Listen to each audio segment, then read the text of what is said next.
suis Louise Breguet, je suis la cofondatrice de la marque La Chance avec mon associé qui s'appelle Jean-Baptiste Soulti.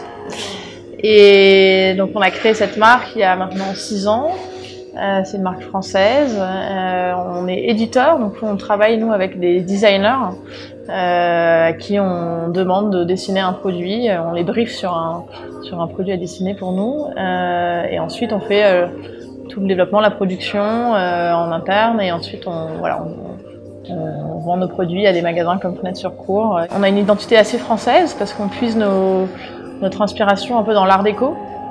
Parce qu'on estime que c'est un peu l'âge d'or de la création française dans l'histoire du mobilier français. On réinterprète un petit peu les codes de l'art déco en version contemporaine parce qu'à l'époque, il y avait une accumulation de matériaux dans la marqueterie avec pas mal de différents bois assemblés ensemble, différentes matières et qui faisait à la fin un meuble très riche, très luxueux et c'était fait différemment d'aujourd'hui, c'est-à-dire que c'était souvent des pièces uniques dessinées pour un client spécifique.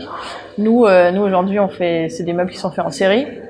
Mais on a toujours cette accumulation de matériaux. On a tous les produits ont minimum deux ou trois matières mélangées. On va avoir du bois avec du marbre, avec du métal, du verre soufflé, des couleurs des couleurs très fortes comme là le canapé jaune qu'on va mélanger avec des marbres.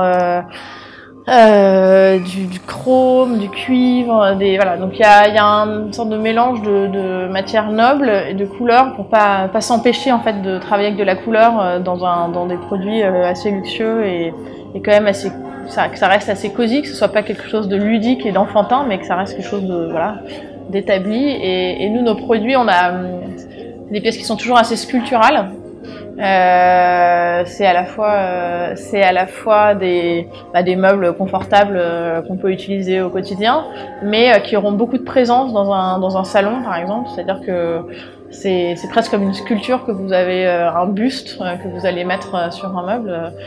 Nous typiquement on a le miroir qui est là, vous l'avez dans une entrée, ça a beaucoup de présence, ça habite vraiment un espace et nous nos pièces c'est des choses qui sont assez complémentaires d'autres meubles qui vont être plus simples, plus sobres et du coup ça va réveiller plus un intérieur et donner plus de personnalité. Nous on aime aussi beaucoup travailler sur le détail avec des structures apparentes, c'est-à-dire que tous les meubles qu'on fabrique montrent la structure de la fabrication, au lieu de la cacher à l'intérieur du meuble, on va s'en servir comme dans un élément décoratif.